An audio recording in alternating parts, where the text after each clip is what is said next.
friends, Nadya here, and I'm back with an episode that has been bubbling up inside me for so long, and I finally realized that it is the societal patriarchal stigma that shames women into silence, which is what has been holding me back from talking about this, and I'm finally ready to talk about orgasming / self-pleasure, all of that good stuff.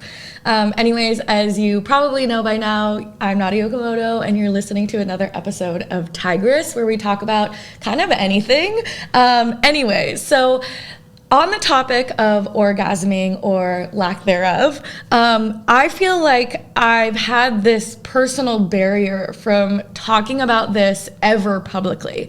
And there are a few reasons. One, I think even in the last few years as a female founder and, trying to raise capital from investors and still trying to be a big sister role model to so many young menstruators out there, I myself have felt like talking about sex and orgasming was a big no-no. And that's not just for me internally, but there have been a lot of people who have told me that I should not talk about this. And there are still people who tell me that. And so I'm a little bit nervous because I feel like I am going to shock some people by talking about this. But then over the last few days, as I've been thinking about why I personally feel embarrassed to talk about it, I realize that it's a lot of internalized misogyny that I am still working through. First and foremost, I think that in talking about orgasming, I am nervous because I am admitting that I am sexually active. And by being sexually active, I have this fear of being labeled like a slut, right?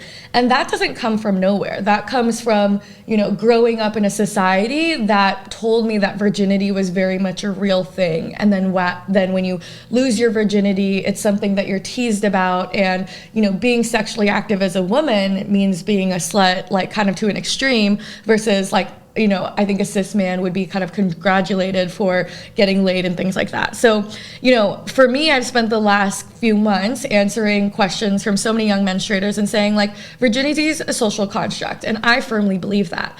But it's only in like the last few days where I've really realized like, well, yeah, I personally believe that virginity is a social construct, yet why am I so nervous to admit that I am sexually active? And why am I so nervous to admit that I have had a really hard time orgasming, right?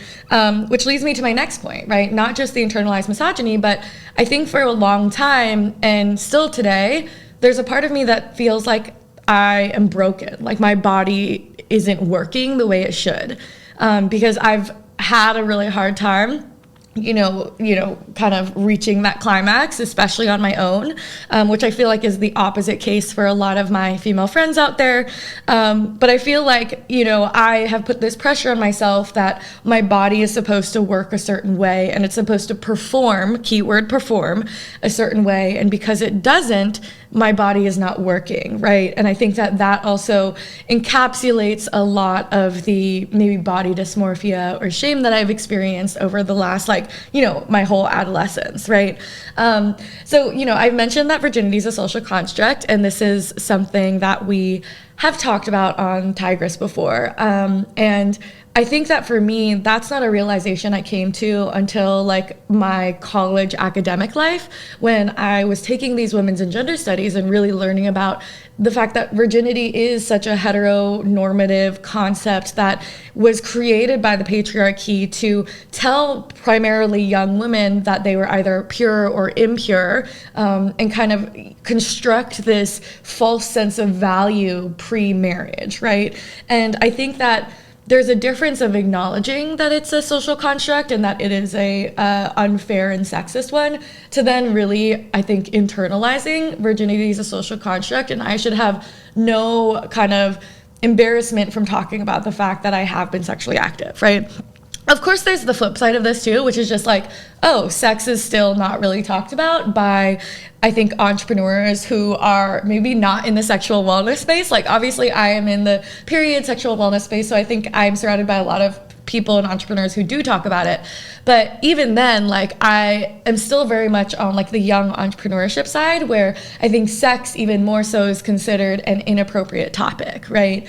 And I'm honestly really nervous about talking about this on an episode because, before I decided to do this, I had messaged my co-founder Nick and I said, like, is it okay that I'm starting to talk about like vibrators and self-pleasure? And he said, honestly, I don't know, because he's also heard the advice that we've gotten from mentors that I shouldn't talk about this because talking about sex makes me less of a great role model for young menstruators out there. But, I think for me, it's really in the last few days that I was like, okay, I know I need to talk about this, because even those young menstruators that I'm supposed to be, maybe a good role model for and not talk about sex, those are the same menstruators who are in my DMs asking me about what it means to use a tampon and lose their virginity, right? And I think what we forget is that middle schoolers today are having sex, they're exploring their own bodies, they're getting their period, they're interacting with their vulvas and anatomy. And I think for me, like, there's so much that I wish I would have known going into being sexually active earlier that I feel like maybe I can impart on those same young menstruators, right? And I apologize if I'm stumbling over my words. It's just like I'm really, in this moment working through a lot of that internalized misogyny and shame of feeling like this is not something I should talk about. And like even thinking about the words to use, right? Like orgasm, come, climaxing. Like it is a topic that I think, I've for so long internalized is like not okay to talk about. And because I'm talking about it in the context of, oh, my body doesn't really work in this way, I do feel this embarrassment that I'm like currently working through, right? And I want to be really honest with you about that because I really look up to a lot of creators online who I think talk so openly about it, and I wish I could just be like that. And I feel like for me, I'm hoping that I get there one day. But to be very honest, like I am feeling awkward about this. But you know what? That's why we talk about all of things on Tigress. Anyways, so let's talk about where my relationship with masturbation started, right? I think like every little girl, like, and obviously every little boy, like every whatever gender, but whatever genitalia someone has, like at a really young age, even like I think 4 or 5 years old, and I started noticing this when I was babysitting in high school, they're realizing that they have these pleasure points, right? Like a lot of the times you see young girls who like sit on a pillow kind of funny, or they sit on like the edge of a table, or they kind of like sit on your lap a little bit funny. And in their minds, it's not like a pleasure thing, right? But they understand that there's a sensation down there that feels really new, right? It's kind of tingly, it's exciting, you kind of like it, there's no part of you that's like, oh, this is, my clitoris, which is causing sexual pleasure, right? It's just like, oh, here's like a kind of like a little button that you're experiencing, right? And I think for me in middle school, I got an iTouch. I don't know if y'all remember that. The older Gen Z members, millennials and above, will remember that an iTouch was kind of like was like a mix between an iPod and an iPhone, right? Where it wasn't a phone, but it kind of looked like a phone, but it was really an iPod, right? It wasn't your phone. It was simply like had internet, and it was really crazy that it had internet, and it had the little iPhone with like the button, right? Old school iPhone, like iTouch was pre-iPhone. And I got one in middle school, and I used to bring it to sleep with me. And at first, I would just watch like the free episodes of Wizards of Waverly Place and like The Office. I had one episode of each, and I just watched them on repeat. Key point, it was the Office episode called Basketball. Hilarious, still one of my favorites. Anyway, so it had internet, and this is the time when I started going to middle school, and everybody was talking about porn, right? Like suddenly from 5th to 6th grade, like suddenly the boys are watching porn, suddenly like they're holding me down on the school bus and making me watch porn, which is also a whole different story for another time. But like I was kind of being exposed to this conversation around like what sex actually looked like, right? Of course, my mom had given me like the quote unquote talk already. So I knew by definition what sex was, but I didn't really know what it looked like. And I didn't know what it really meant to see in person or to experience. But this was a conversation that was started to be had by a lot of the people around me. Naturally, as a curious young person, lying in bed with insomnia, not being able to go to sleep with an iTouch with internet, that's where I started, right? And I think for me, my seeking it out purely came from curiosity to understand what it is everybody was talking about. It wasn't from a like, oh, I'm gonna masturbate and this is what I want to do. It was simply like, what is sex and like what does it feel like and what is the person thinking about. And so I actually started on these like erotic personal stories. I honestly, I have not looked it up in a long time, but I think that there was this website called like Sexy Dirty Stories or like True Dirty Stories. And I remember just reading through these things and like not getting turned on as a middle schooler or anything like that, but simply just purely out of curiosity. Like, oh, so, you know, this woman is talking about how she's getting really excited and she's nervous and there's this anticipation. And, you know, of course it talks about his size and like what it looks like. And then I think for me, it wasn't like I'm turned on. I think for me, I still have this like fascination about it. Like I'm just so fascinated by, I think, the experience of it, right? I wanted to understand like what is this and what is considered this, you know, scandalous, sexy side, and what is the, you know, these stories of losing your virginity, and then here's a, you know, a plethora of stories of doing it in places that aren't the bedroom. Like I think for me, it was very much out of curiosity. And naturally, I think for me, I of course start exploring my own body. And I think that for me, I always had this like, oh, it feels good, you know, and it feels a little bit weird. But I've always, and I still today, when it comes to self-pleasure, always have this like fear, like the fear of what's to come. And full disclosure, I've never made myself orgasm. I'm 23 today and I've never made myself orgasm. And for that reason, I like don't really masturbate myself, right? But that being said, I think even from a middle school age, it didn't mean that it didn't feel good and new, right? So I think that for me, I started to explore a little bit more, whether it be with pillows or myself. But honestly, I think I spent more time just reading out of curiosity, like not really exploring anything. And I think when a lot of people hear this and they're like, what? How could you not? Like, what's wrong? And to be honest, I think that there is still this traumatized part of me where that sensation of touching down there is reminiscent, especially at nighttime, of, you know, what I felt when, you know, trigger warning, sexual abuse, like what I felt growing up when I was being touched by my father, like going to sleep, right? And so I think that there's a part of me that always, you know, I labeled an orgasm as kind of this like exciting reward that I didn't want to reach because it was something that wasn't for me, but also that I think that there's this kind of fear of it. Like I still have it now when I'm like almost there and I just get scared. Like I'm scared that my body's going to crumble. I'm scared that like something's going to explode, and I'm kind of scared of what's to come. And you know, I'm still kind of trying to understand it. And sometimes I do get in this headspace of maybe there's something wrong with me. Like there's something wrong with the nerves down there. But I mean, maybe that's by definition what an orgasm is, right? It's this like huge burst of, you know, pleasure and energy.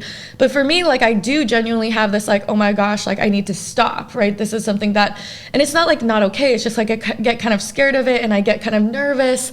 And then I think there's this also, you know, mental health side of it where my mind is just like kind of busy. Like I am thinking about, you know, I'm thinking about this story that I'm reading, you know, in middle school. But I get kind of carried away and like analyzing it. Like, oh, but why is that? Isn't that a little bit inappropriate? Like that's kind of disrespectful. Like, doesn't that hurt? Like there's this part of me where I'm always so curious about like over analyzing it. And then there's, you know, in my own body, like I already have a hard time being in my body and slowing down and being super present. And I feel like that's why like you know, orgasming and self-pleasure is so important for so many people, is that it's like the ultimate for you and in your body, which is honestly my biggest challenge, right? Like, you know, on the last episode, we talked about depersonalization, and like, to me, how am I supposed to feel my body if I can't feel my body? And I think even today, like if I try to pleasure myself, I'm like, oh, I'm wondering like what I'm going to do after this. Do I get back to work? Like I have 2 hours before my next meeting. Maybe I should like pull out my laptop. I can probably do a little bit more writing or, you know, some more emails. So I feel like even today I'm really working through this element of like not being able to focus in my body. Like it's that ADHD and depersonalization on a high, right? Where like I don't have that distraction in front of me. So I'm trying to focus on my body, but because my mental health has told me that self-pleasure is not something I deserve, I don't actually allocate the attention and time and, you know, I think focus into really letting myself feel that. I think one of the reasons that I feel excited to do this episode today is that I recently finished the audiobook Pleasure Activism, which my friend recommended to me. And I'll have to look up the author, but incredible book, like must-read book. And it's written by this queer Black woman and talks about how pleasuring yourself and orgasming and, you know, challenging the boundaries of sex and pleasure, monogamy, relationships, hookup culture, everything like that. It talks about how learning to pleasure yourself for you and by yourself and on your own is like the biggest form of ultimate joy and resistance against systems of oppression, right? And it's this really fascinating take that I don't think I've ever really understood, but I think the more I really, you know, read the book, internalized it, and I actually listened to a few chapters, you know, multiple times, it was like realizing that a lot of what this author talked about was, you know, explained the internalized misogyny that like I feel inside of me, right? Which is my body is not for myself. Sex is not for me. Sex is for performing something for others to pleasure others. And then maybe I can't talk about this. Maybe I can't explain it. And when I look for healthy examples of sex, right, you know, as a middle schooler, you know, trying to go understand what sex looks like, I end up on a Pornhub where I'm seeing vulvas that look unrealistic and bleached and hairless, where it's a lot of, there's a lot of rape culture there. There's a lot of, like, I think grooming that's, you know, shown there. And it's not a empowering, you know, I think also gender inclusive, sexuality inclusive, you know, range of media when you first look it up, right? So I think that, you know, I highly recommend this book, Pleasure Activism, but I think that it really highlighted a lot of the things that I am societally working through, but also personally working through. I also think the book, like, and understanding these, you know, societal dynamics that have prevented me from exploring my own body in a way that I want to, also allowed me to forgive myself for not being able to orgasm. It made me to realize, like, okay, it's not my fault. Like, there's not something that's wrong with me. It's like something that's wrong with society, but this is something that I can work through, right? You know, I also think that, like, it's a very recent thing where I've been able to combine my like academic understanding that virginity is a social construct to the understanding of I lost my virginity when I was 16, right? So, and I also think that for a long time, I've carried shame when my friends have talked about having sex for the first time or losing their virginity, where, like, I always had to make this excuse that, like, I didn't count the sexual assault I experienced my freshman year in high school. I didn't count that as losing my virginity, quote unquote, because that was out of my control, and that I wanted to identify and, like, choose the moment where I did, right? And I think it wasn't until I really, like, came to terms with my pansexual identity that I was like, okay, fuck virginity, like, that's a social construct, because if virginity is about penetration, then how do you understand that in the context of, you know, homosexual relationships? So, you know, I think that for me, it's a recent understanding that, like, when I was 16 and I had sex and exploration for the first time, that was just me exploring, and I don't have to make it this big moment of changing my, quote, like, purity or sense of self, you know, at that age. I do think that it was something that I did probably too early from an emotional standpoint, purely because I think as a survivor, there's a part of me where, you know, I found this guy I felt safe with and I wanted to get it out of the way. But I also think that there still was a lot of healing that I needed to do to, like, really reclaim my own body. But also I think jumping back into being sexually active, like, I think for the first 5-6 years of me being sexually active, so meaning, like, literally until a couple years ago, I always faked climaxing. And for me, it's because I think I was conditioned and have been conditioned to think of sex as performative, right? Like, it's not for me as the person with, like, the vagina, like, especially in, like, penis and vagina sex, like, it's not for me. It's like, it's an act, right? And that's maybe something I learned from porn, you know, from middle school. It's something I learned from conversations. It's something I learned from, like, media or seeing sex scenes, like, on TV, where. And I also think it's from this internalized shame that, like, my body doesn't work. Like, if I can't make myself climax, then how can I expect someone else to? And maybe that means, like, you know, they want me to orgasm, so I need to, right? And so you fake it and you fake it. And I think for me, I think I also, in the moment always had this nervousness, like, oh, they're not going to like me if I don't do this. They're not going to be impressed by it, right? Like really thinking of being sexually active as performative. And honestly, that's a lot from my trauma, right? Like I learned that any sort of touching of my body, my trauma response was like, this is not for me. I just need to like pleasure and get it over with. Like if they finish faster, it'll be done. And I think that that's something, I still very much have been working through.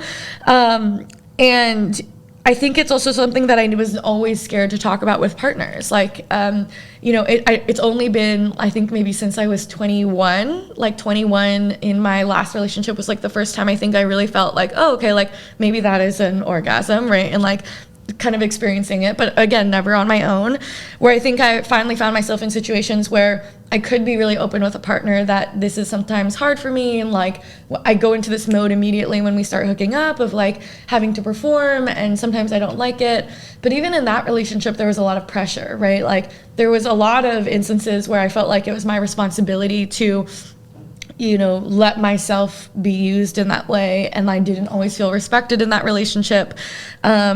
But I mean, in my relationship today, like it is very pleasurable, and I am super open with my partner, and he's also very upfront with me on like if I'm faking it, like that's not something he wants at all, and he can absolutely read it on me.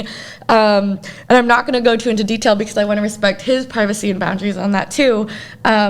But I think I wanted to share this because I've been getting so many messages from young menstruators specifically on, what it means to hook up, and like, are they losing their virginity if they use a tampon? And I think for me, it's like, it's been a long journey of really trying to internalize that there isn't shame of exploring your own body, and having an orgasm as a survivor is really hard. But from the conversations that I've had with other survivors, and from also like just different educators I've read like their writings about, it's also really healing. And I think that there's kind of this 2022 resolution that I'm creating for myself of really exploring my own body and exploring what I like, because I don't think I've ever allowed myself the opportunity to explore. And for the first time, I'm talking about it more online. Like I've been messaging more with other female founders who work in the self-pleasure space, who are creating these vibrators and products that are for women by women, right? I also think that there's a lot of healing that I've been doing, because even when I hooked up with girls, before Henry, I was like very much not hooking up with men as much. Like, I think that for me, like, even in those are experiences where when I, for the first time, didn't feel like I had to perform as much, because it wasn't in that like cis male relationship with a cis male, where that's where I think porn really taught me to like perform for them. And those were instances where I could really kind of even explore my own body, and also where I also enjoyed giving pleasure. But yeah, I think that there's a big part of me where I feel like I'm a total noob about this. Like I'm not coming to this podcast talking about, oh, here's how you embrace your body and give yourself pleasure, because I think that I wanted to be forward with y'all and say like, I still feel awkward about this, and I still feel like nervous about what my body can and cannot do. I don't have total faith that my body is like able to work in that way. And I envy my friends who, where masturbation and self-pleasure is a form of like self-care, and it's just like something that they always feel really open about, and they do it like to relax. For me, it's like not relaxing. To me, it's like stressful. But I think that I also am really inspired by a lot of these feminist writers who are talking about how it's like an ultimate form of liberation and joy for yourself. And that's something that I also really want to achieve, and I think is kind of a big obstacle, big O obstacle ahead of me that I want to work through in the new year. Anyways, I want to hear what y'all think. I hope this has made sense to y'all. Again, this is my first time really diving into this and talking about it, and I'm nervous to put this out, but again, Tigress for me is all about just pushing those boundaries and growing through it, growing through the awkwardness, and I hope this helps some of y'all out there. As you know, we're out here every Wednesday with a new episode. Huge thank you to my team and my producers at DCP who've listened to me rant about orgasming for the last 20 minutes. And yeah, I'm excited to hear what y'all think. Bye, y'all.